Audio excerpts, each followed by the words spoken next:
Welcome to RPG Maker News. I'm your host, Salik, and in today's news we have a pack of swamp monsters by Jigoku Kaba, a character art of a high school girl by Ashika, another character art of a man by Minato Ya. Next, we have 3 interesting RPG Maker games that came out today. First, we have Cursed Mansion, a horror adventure RPG, available on Steam. Then we have the Adora Project, a stylish-looking detective thriller inspired by games like Corpse Party and Danganronpa. And lastly, a short horror game about a completely normal night in a normal gallery as a normal security guard.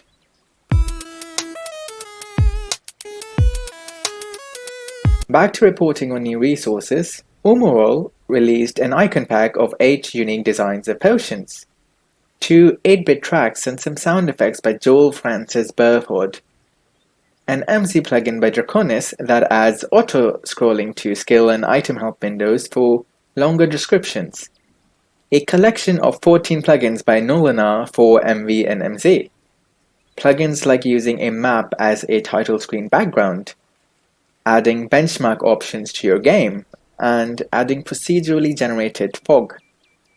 Next, we have 2 new art-related tools that we can use in our game dev process.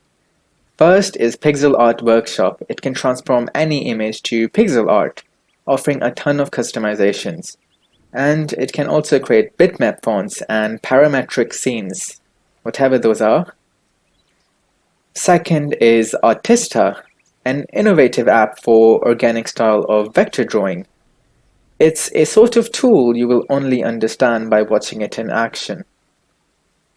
Avery wrote an article tutorial on bust editing for beginners.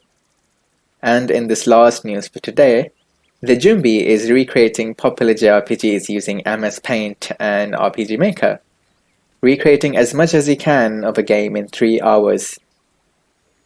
That's it for today. You can find all the links in the description of this video, and be sure to tell everyone in your family and all your pets about the news and resources you liked in this video.